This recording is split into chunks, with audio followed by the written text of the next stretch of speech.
안녕하세요. 여기는 심야낭독회 별밤 산책. 저는 여러분의 별밤 산책지기 임예은입니다. 모두 여름휴가 잘 다녀오셨을까요? 아직 못 가셨다면 책과 함께하는 북캉스는 어떠세요? 그럼 오늘 사연 바로 만나보겠습니다. 인천시 남구에서 임성민 님이 보내주셨습니다. 안녕하세요. 저는 작게 사업을 하고 있는 50대 사장입니다. 직원 10명가량과 함께 일을 하고 있는데요. 사업체를 운영하는 것보다 사람 관리하는 게 참 힘드네요. 다 저와 같은 마음이 되기는 어렵겠지만 그래도 어떻게 하면 직원들과 더 하나 돼서 일할 수 있을지, 또 운영을 효율적으로 잘할 수 있을지 조언을 구하고 싶습니다. 임성민 사장님, 이렇게 사연 보내주셔서 정말 감사합니다. 많은 경영자분들이 공통적으로 고민하시는 부분이기도 하죠. 여기 그런 고민들에 딱 맞는 책이 있습니다. 바로 김승호의 사장학 개론입니다.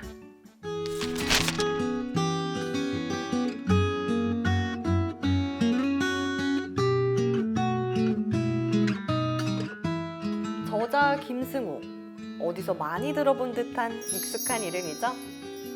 네, 저희 별밤 산책 13회차에서 돈의 속성 책으로 이미 소개해드린 바가 있습니다. 한국과 미국 전 세계를 오가며 사장을 가르치는 사장으로 알려진 김승호의 신간인데요. 이 책은 저자의 모든 경영 철학을 담았는데요. 10여 년에 걸쳐 정리한 무려 120가지의 주제를 만나보실 수 있습니다. 이 책을 추천드리는 이유는 제목이 개론이라고 해서 이론만을 설명한 글이 아니라 저자가 7년간 만난 3,000명의 사장 제자들이 현실에서 겪은 다양한 문제를 다뤘기 때문입니다. 또한 그에 따른 현실적인 해결책을 제시했죠. 경험 많은 선배의 경영 조언을 직접 듣고 싶으시다면 바로 낭독 듣겠습니다.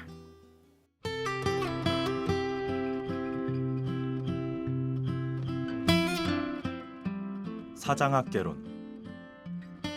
하나. 나는 장사를 하는가, 사업을 하는가? 흔히 장사는 이익을 위해 물건을 사서 파는 행위로, 사업은 지속적으로 경영하는 것을 말한다. 하지만 나는 장사와 사업의 기준을 다른 방식으로 구분해 정리하고 싶다. 내가 하는 사업이 장사냐, 사업이냐를 구분할 때 기준은 사업의 규모가 아니다. 장사와 사업을 나누는 주요한 특징은 3가지가 있다. 첫째, 일에 대한 능력이다. 사장의 업무 능력이 직원들보다 뛰어나면 장사고, 직원들이 사장보다 뛰어나면 사업이다. 장사의 영역에 머무는 회사의 특징은 사장이 직원들보다 모든 업무를 월등하게 잘해서 모든 직원을 가르치는 입장에 있다.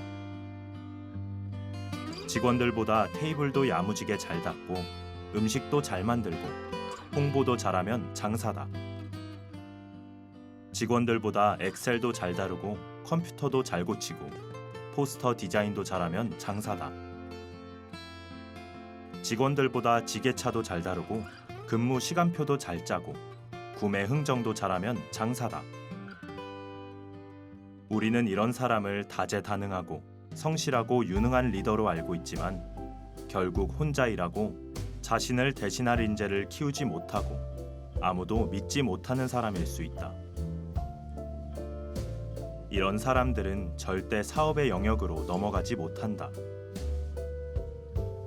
반면 사장 자신을 넘어 직원들 각자 고유의 영역에서 전문적 능력을 더 잘 발휘하게 만들어주고 키워내는 사람은 사업가다. 메뉴 개발은 김 대리가 나보다 잘하고 디자인은 이 과장을 따라갈 수 없고 박 팀장의 기획력은 믿을만하고 비품 관리는 신입 직원이 기가 막히게 하면 그는 사업을 하는 사장이다. 회사 안의 특정 영역에서 사장보다 잘하는 사람들이 있다는 뜻은 사장이 그들을 인정하고 믿어줬고 그 일에 자부심을 느끼도록 독려했다는 뜻이다. 김 대리가 매번 좋은 메뉴를 만들 수는 없는 일이다. 김대리가 잘했을 때 칭찬하고 인정해줬기에 김대리는 스스로 더욱 발전적인 공부를 한 것이다.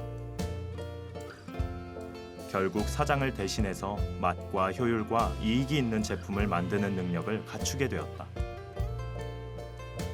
사장이 이 과장의 디자인 실력을 못 따라간다는 뜻은 폰트나 색깔이 사장의 취향이 아니어도 참견과 잔소리를 줄이고 시장의 판단에 맡기는 용기를 보여줬다는 뜻이다. 사장의 능력이 뛰어나다고 장사에서 사업이 되는 것이 아니다. 한 사업체를 선물 보따리로 가정했을 때 사장은 선물 상자 안에 상품이 아니다. 상품을 묶는 보자기 같아야 한다. 상품은 초라한데 보자기만 그럴듯하다면 그 조직은 더 이상 기업으로 성장하지 못한다. 상자 안에 좋은 직원들을 많이 담아서 이들을 묶어내는 보자기 같은 사람이 진짜 사장이고 이 사람이 사업가로 나아갈 수 있다. 둘째, 시장의 규모다. 사업체의 가장 큰 경쟁자가 나와 가깝게 있다면 장사의 영역을 벗어나지 못한다. 내 주요 경쟁자가 내 동네 골목에 있는지 우리 도시인지 내 나라 전체인지 전 세계 어느 나라의 어떤 회사인지에 따라 사업은 확장성을 가진다. 세탁소라면 골목에서 1등이 최종 목표다. 미용실이라면 그 동네에 있는 미용실이 경쟁자다. 입시 학원이라면 그 도시의 모든 학생들이 고객이다. 출판 사업이라면 그 나라에 있는 모든 출판사가 경쟁자다. 제조업을 하는 사람이면 전 세계가 모두 경쟁자다. 이렇듯 내 경쟁자가 나로부터 멀리까지 존재할 때 내 회사가 장사가 아닌 사업의 영역으로 확장할 수 있는 것이다. 흥미로운 것은 사업의 확장성이 업종에 따라 정해지는 것이 아니라 사장 욕망의 크기에 있다는 점이다. 세탁소라도 세탁소를 수백 개 오픈하는 것이 꿈이라면 그의 경쟁자는 전 국가에 퍼져 있는 셈이다. 입시 학원도 프로그램을 갖추고 체계화시키면 전국에 같은 학원을 오픈할 수 있으니 경쟁자는 전국에 있다. 그러므로 사장은 자신의 경쟁자가 전국 혹은 전 세계에 존재하도록 최종 목표를 둬야 한다. 내 경쟁자가 내 동네와 내 도시에만 존재하면 나는 평생 노동의 굴레를 벗어나지 못할 것이다. 셋째, 수입을 만드는 방식이다. 장사를 하는 사람은 수입을 자신의 노동력에서 만들어낸다. 일반적으로 성실한 오너 사장은 일반 직원들 3명 목까지 인건비를 대신한다. 내가 열심히 일해서 돈을 벌 수 있다고 생각하는 성실한 사장의 말로는 뭉그러진 무릎과 휘어진 허리를 갖게 될 뿐이다. 회사가 적자를 벗어나는 순간부터는 몸이 아니라 아이디어로, 즉 생각으로 돈을 벌겠다고 방향을 바꿔야 한다. 몸으로 버는 돈은 한계가 있지만 생각으로 버는 돈은 무한하기 때문이다. 성실해서 부자가 되는 크기는 정해져 있다. 따라서 작은 부자는 몸에서 나오고 큰 부자는 생각에서 나온다. 결국 장사는 제한된 수입, 과중한 노동의 세계에서 존재하는 업체다. 반면에 사업은 무한대의 수입, 노동과 상관없는 수입, 더불어 다른 사업을 추가로 만들 수 있는 여력까지 제공한다. 장단점이 이렇게 명확한데 왜 누구는 사업을 하고 누구는 장사할까? 그 이유는 관점의 차이다. 절대 자본의 차이가 아니다. 내가 하는 일에 대한 거시적 시각과 목표가 나를 장사에서 사업으로 이끌어낸다. 장사는 한 개인의 먹고 사는 문제를 해결하기 위한 길이다. 사업은 먹고 사는 문제뿐만 아니라 나를 세상에 나타내고 사회를 변화시키고 싶은 욕망에서 생겨난다. 그러니 현재 당신이 어떤 사업을 하든 그 사업의 최종 크기를 전국 혹은 전 세계로 확장하라. 요리사로 작은 식당을 하고 있어도 내 직업을 요리사로 생각하면 평생 작은 식당 하나를 운영할 것이다. 그러면서 새로운 메뉴를 공부하고 좋은 요리를 제공하는 데 온갖 노력을 다하면서 골목 안에 안주할 것이다. 그러나 내 직업을 식당 경영자라고 생각하면 나는 내 요리뿐 아니라 주변 식당들의 요리와 가격 정책, 원가 관리, 직원 관리 같은 여러 문제에 고민하고 공부하며 골목 너머까지 시각을 넓혀갈 것이다. 만약 내 직업의 목표가 외식 기업인이라면 내 식당을 프랜차이즈화하거나 전국 각지에 오픈시킬 구상을 할 수 있다. 세상의 모든 직업은 기업인이 될 수 있다. 셰프는 외식 기업가가 될 수 있다. 의사는 의사 면허를 가진 의료 기업가가 될 수 있다. 학원 선생님은 교육 기업가가 될 수 있다. 심지어는 예술, 문화, 체육인들도 그들의 경쟁자를 전 세계로 넓힐 수만 있다면 모두 기업가가 될 수 있다. 당신의 사업이 기업 형태로 잘 세워지면 이런 사업은 심지어 스스로 다른 사업으로 파생되어 번져나간다. 기업 하나 만들기가 얼마나 힘든가. 하지만 그 힘든 기업 하나를 잘 만들어 놓으면 비슷한 기업들이 저절로 생겨날 수 있다. 어렵게 모닥불 하나를 잘 피워놓은 덕분에 숯불 한 삽을 푹 퍼다 옆에 쌓아놓고 나무만 던져놔도 또다시 다른 모닥불이 생기는 것과 같다. 그러니 당신이 사업을 하겠다고 마음먹었다면 당신의 직업을 안트러프러너, 즉 기업가로 리세팅하기 바란다. 이 책 전체는 안트러프러너가 되겠다고 마음먹은 사람들을 중심으로 쓰일 것이다.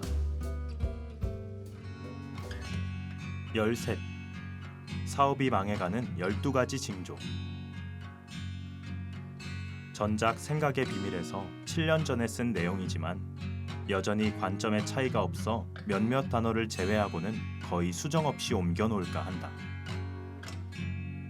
2015년 이후에도 여전히 여러 사업가를 만났지만 시대의 변화와 거의 상관없이 망해가는 회사에는 망해가는 징조가 미리 나타난다. 실제 사업은 장기간의 매출 감소나 신규 고객의 유입 감소, 높은 이직률, 혁신의 부족, 열악한 재무 관리, 부족한 고객 서비스, 명확한 비전이나 전략 부족, 단일 제품 의존성, 그리고 법적 소송들이 외부적으로는 실패 요인으로 나타난다. 그러나 이런 일들이 생기기 전에 나타나는 징조가 있다. 이 징조들은 사업가의 경영 태도 안에 모두 들어있다. 나는 사장들이 아래와 같은 행동이나 상황에 놓이면 지금도 여전히 주의하도록 가르친다.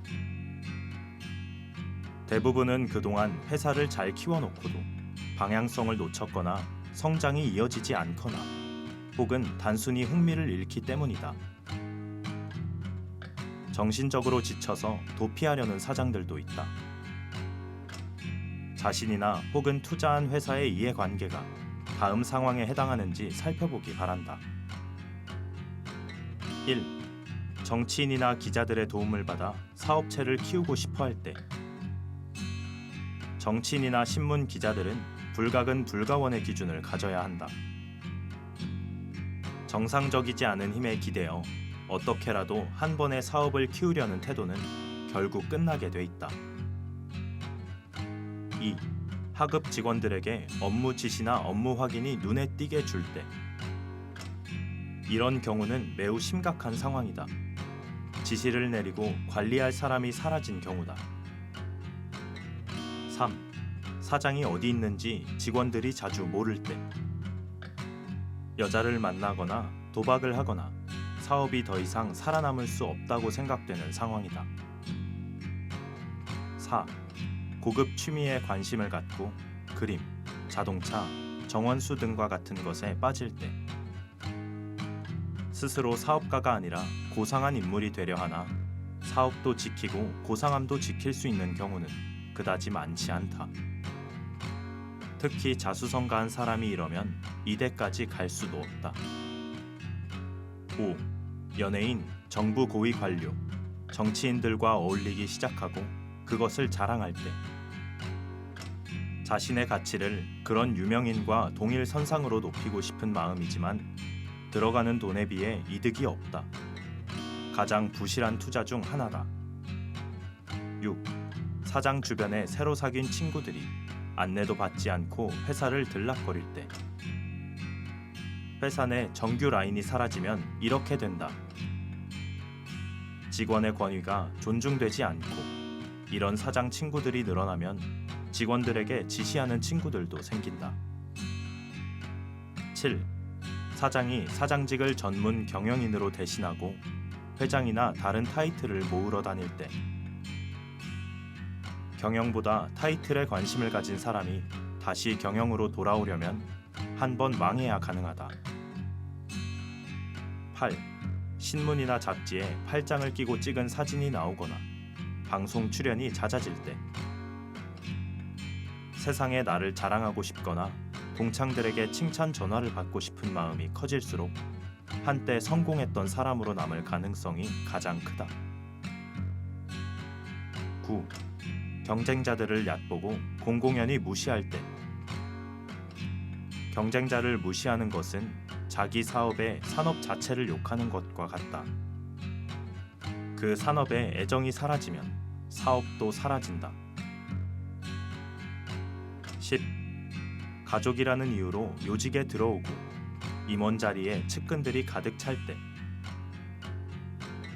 가족과 측근이 많아지면 유능한 직원은 미리 포기하고 나간다. 머리는 엄청나게 크지만 허리도 다리도 없는 이상한 동물들은 결국 죽고 만다. 11. 과식과 폭식하는 습관을 계속 버리지 못할 때 이런 습성은 건강을 해치고 맑은 생각을 결코 갖지 못하게 한다. 판단할 머리도 일할 몸도 사라진다. 하늘도 이런 사람은 돕지 않는다. 세상을 함부로 대했기 때문이다. 12. 기부 금액이 늘어나고 상패와 위촉장이 한쪽 벽을 넘겼을 때 회사를 위해서가 아니라 개인의 영달을 위해 회사를 이용하는 경우다. 이럴 때 회사는 사장도 버린다. 14. 진짜 부자가 되는 4가지 능력. 이제 버는 것으로 부자가 되는 시대는 끝났다. 나는 전작 돈의 속성에서 이 문제를 설명하기 위해 돈을 다루는 4가지 능력에 대해 설명한 적이 있다. 이 4가지는 돈을 버는 능력, 모으는 능력, 유지하는 능력, 쓰는 능력이라고 했다. 사업가도 아무리 많은 돈을 벌어도 이 4가지 능력 중에 하나라도 모자라면 부를 유지하거나 대를 이어 자산을 상속해 줄 수 없다. 다행히 이 교훈이 널리 인용되고 알려져서 많은 사람이 공감하고 인식하게 되어 기쁘다. 이 책에서는 경영자의 입장에서 이 4가지 능력의 실용 가치를 돌아보고자 한다. 사장의 버는 능력은 사업의 기초 핵심이다. 즉 사업가는 돈을 벌어야 한다. 자신이 무슨 사업을 하든 지금 세금을 내고 있고 직원의 급여를 주고 가족을 부양하는 사람은 이익 창출이 첫 번째 목적이어야 한다.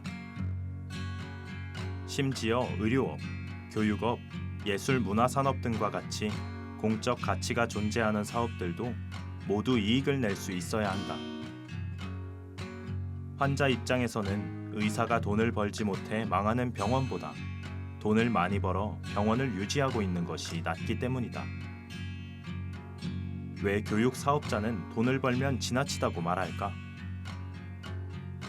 효과적인 학습으로 시간을 줄이고 지식을 늘려주는 것은 경제적 가치가 분명히 있다.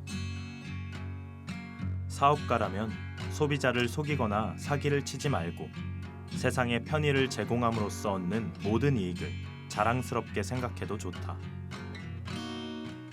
세상에 존재할 만한 가치 있는 제품과 서비스를 만들라. 그리고 그 대가는 당연히 쟁취해야 한다. 그러나 많이 버는 것으로 자산은 모이지 않는다. 돈을 모으는 능력이 있어야 한다. 돈을 모으는 능력의 핵심은 관리 능력이다. 벌어놓은 돈을 어떻게 관리하느냐에 따라 돈이 흩어지지 않고 쌓이게 된다. 재고 관리를 소홀히 하면 잔돈들이 빠져나가고, 회계 세금 관리를 소홀히 하면 큰 돈들이 몰려나가고, 재정 관리를 못하면 분명히 벌기는 버는 것 같은데 통장에 돈이 보이지 않는 희한한 일이 발생한다. 영수증 관리, 암호 관리, 열쇠 관리 같은 사소한 일부터 금융상식, 회계 공부도 게을리하면 안 된다. 이런 것을 잘하는 능력을 모으는 능력이라고 표현한다. 돈을 유지하는 능력은 모으는 능력이 뭉쳐놓은 돈을 지키는 능력이다. 지키기가 가장 쉬워 보이지만 가장 어려운 일이다. 사람들은 지키기 위한 돈을 가져본 적이 없었어서 그 일이 쉬운 일이라고 짐작한다. 그러나 자산가들은 지키는 것이 더 힘든 일이라는 사실을 잘 알고 있다.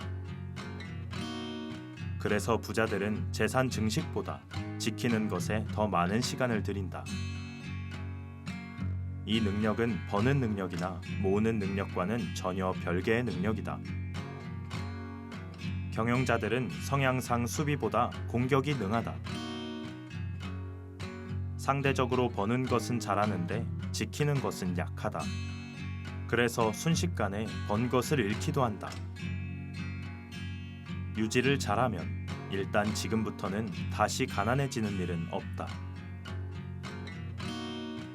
마지막으로 필요한 능력은 돈을 쓰는 능력이다. 돈은 써야 들어온다. 대신 그럴 만한 일에 써야 들어온다. 돈을 너무 안 쓰면 가둬놓은 연못처럼 썩기 마련이다. 흘려보내야 새로 들어온다. 물을 가두고 물을 계속 모으면 결국 연못이 넘치고 둑이 무너져 버린다. 사업가는 이 네 가지 능력이 각기 다른 능력이고 각기 다른 공부라는 것을 분명히 이해해야 한다. 이를 소홀히 하면 그동안의 모든 노력과 고생이 허망하게 사라질 수 있다. 우리는 한때 부자가 되고 싶어 사업을 하는 것이 아니다. 우리는 평생 부자로 살다가 후손들까지 부자로 살기를 바라는 마음을 가진 부자 1세대 시조다. 시조라면 이 네 가지를 항상 기억하고 자녀에게 가르쳐야 한다. 15. 내가 괜찮은 사장이 돼가는지 알 수 있는 몇 가지 징조들.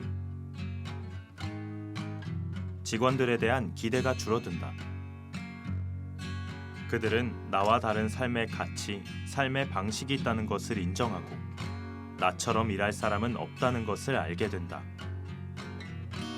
나처럼 일하는 사람은 이미 퇴사해서 나처럼 창업했을 것이기 때문이다. 쉬는 것에 대한 죄책감이 사라졌다. 조급함과 부지런함으로 절대로 대체되지 않는 것이 있다는 것을 배웠다. 건강이나 휴식이 결과적으로는 좋은 경영이다. 그래서 여행과 휴가를 정기적으로 즐긴다. 나보다 어린 사람도 존중하고 리더로 모실 수 있다. 나이가 경험의 모든 것이 아니라는 것을 배웠다. 농경 시대가 아닌 이상 현대의 경험은 축적되어 오는 것이 아니라 먼저 찾는 사람이 선배다. 한때 잘 나갔던 선배들을 존경하게 됐다. 아무리 그래도 세월이 주는 연륜에서 얻을 수밖에 없는 것들이 아직도 수없이 많기 때문이다. 세금 내는 것이 아깝지 않다. 많이 내면 자랑스럽다. 내 세금이 잘 쓰이기 바라고 나에게 이익이 되는 방향으로 정책과 세금을 사용하는 정당에 투표한다. 진지한 대화를 하는 자리와 사람들이 좋다. 허풍스럽고 왁자지껄하고 시끄러운 소리가 싫어졌다. 차를 마시고 커피를 마시며 서로 대화를 주고받는 친구들 사이에 있는 것이 행복하다. 직원들의 대화에서 듣는다. 더 이상 내가 말을 많이 하지 않는다. 사장님 한 말씀 혹은 건배사 같은 것을 대우받는다고 느끼지 않는다. 단체 사진의 가운데에 서지 않는다. 고생한 팀원들이나 공로가 있는 사람들을 가운데로 보내고 한쪽 끝에 선다. 직원들 전체와 내가 어깨 동무하는 느낌으로 서 있게 된다. 성공하면 직원들 공으로 돌리고 실패하면 내가 책임진다. 가장 많은 급여를 받는 자의 당연한 의무이자 책임으로 생각한다. 혼자 밥 먹는 것에 대해 서운해하지 않는다. 사내에서 왕따가 되어도 외로워하지 않는다. 아무도 나를 어려워하지 않고 누구나 나와 함께 식사를 같이 하는 조직이라면 언젠가 모두 함께 밥을 굶을 수도 있는 것을 알고 있기 때문에 자연스럽게 받아들인다. 21. 모든 비즈니스는 결국 부동산과 금융을 만난다. 비즈니스 운영과 성공에 영향을 미칠 수 있는 부동산과 금융 문제는 어느 시점에서든 모든 기업이 직면한다. 물론 동일한 정도로 또는 동일한 방식으로 겪지는 않는다. 그러나 사업이 커지면 커질수록 비즈니스가 부동산과 금융 문제에 영향을 더 받는다. 이것을 설명하기 위해 전작 돈의 속성에 써놓은 글은 다음과 같다. 그 사업이 무엇이든 사업이 성장을 거둘 때 동네를 벗어나 큰 길에 들어서면 두 사람이 기다릴 것이다. 그 둘은 당신 양쪽에 서서 어깨에 손을 얹고 친하게 지내자고 접근할 것이다. 한 사람은 양복 슈트에 넥타이를 맸고 한 사람은 잠바 차림에 모자를 썼다. 이 두 사람은 서로 경쟁자이자 동시에 동업자다. 이 사람들은 이 바닥에 터줏대감으로 사업을 더 키우기 위해서는 이 두 사람과 잘 지내야 한다. 이들은 당신의 친구가 될 수도 있고 적이 될 수도 있다. 적이 되면 사업을 더 키우는 일이 쉽지 않다. 친구가 돼도 진짜 친구인지 아닌지는 한참 더 지난 후에나 알게 된다. 양복을 입은 사람은 금융이라 부르고 모자를 쓴 사람은 부동산이라 부른다. 흔히 생산의 3대 요소가 토지, 노동, 자본이라 한다. 농업이 중요시되던 시절에 나온 이론으로 현대식 생산의 3대 요소로 바꾸면 부동산, 사업체, 금융이다. 모든 사업은 부동산을 기반으로 한다. 어떤 사업이든 매장이나 사무실 혹은 공장이 있어야 하기 때문이다. 모든 부동산은 가치를 지니고 있고 이 가치는 정확한 수치로 산출된 실물 금액을 가지고 있다.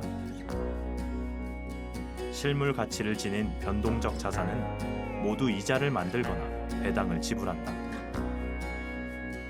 부동산을 사용하는 사업체가 지불하는 임대료는 배당이나 이익에 해당된다.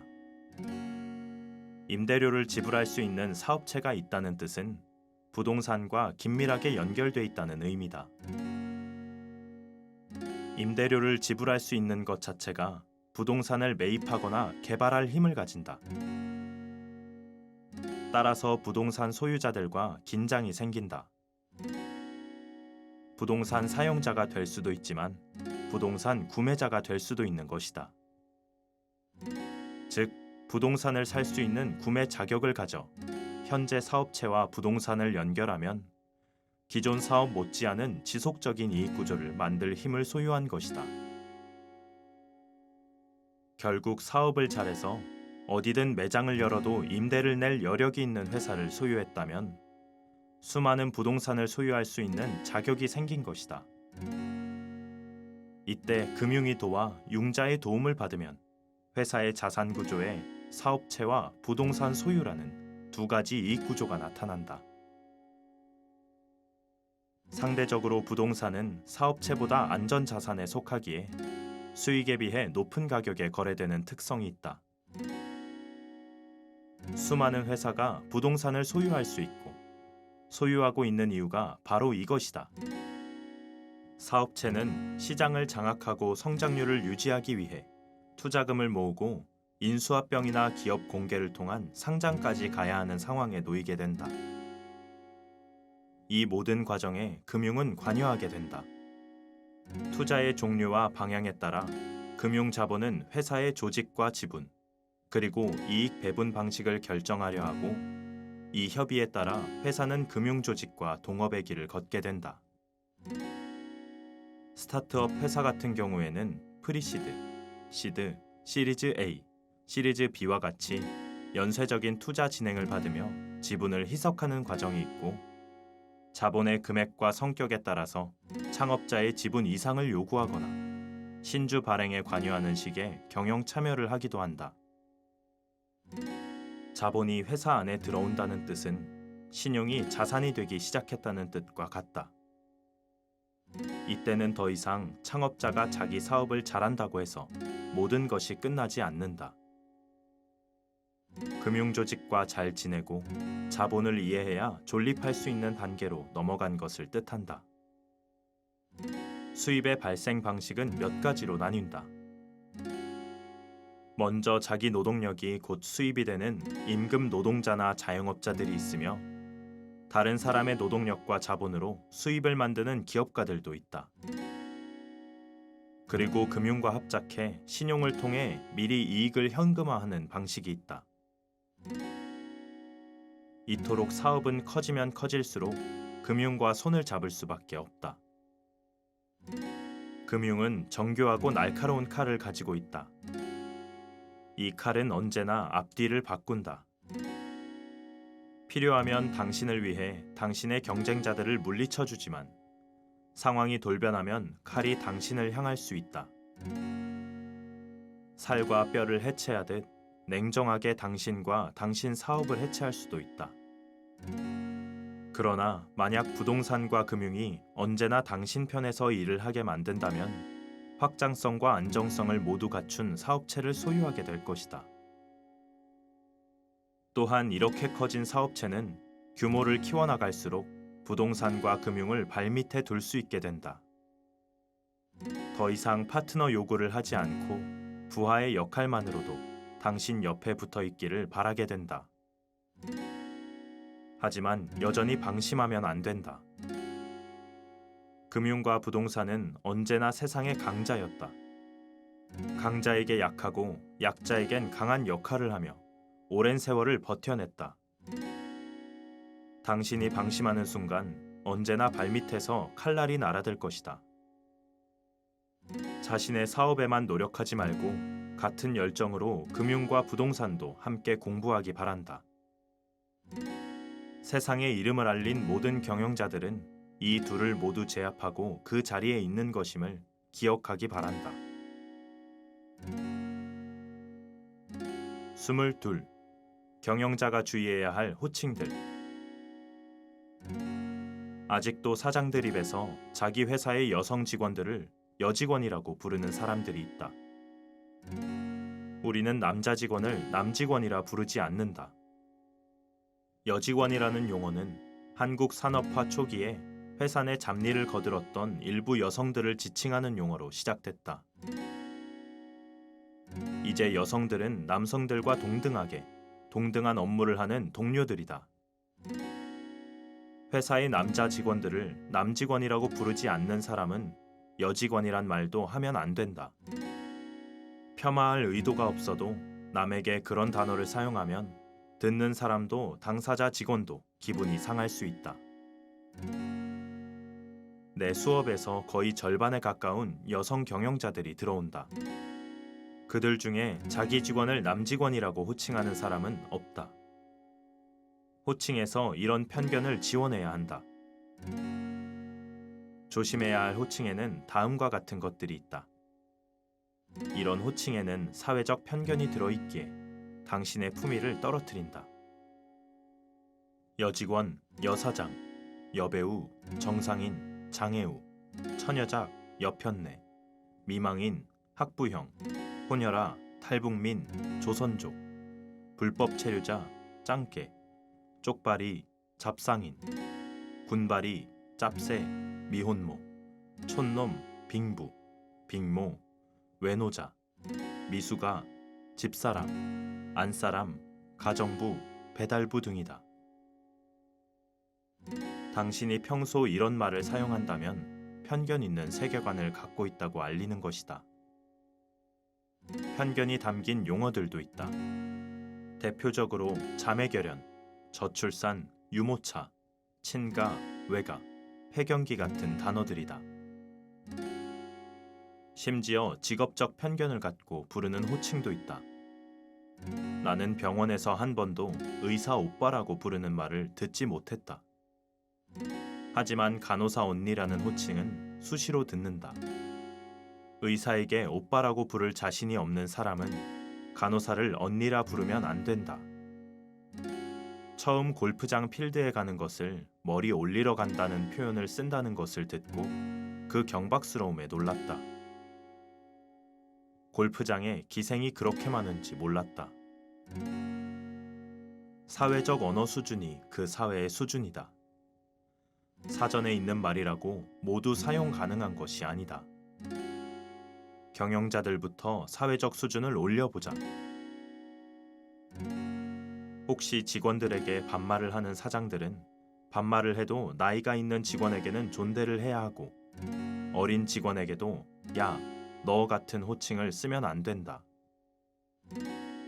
반말도 반말 안에 존중과 예의가 있어야 한다. 땡땡씨 이거 했어? 라는 표현과 야, 너 이거 했냐? 라는 표현은 전혀 다른 언어다.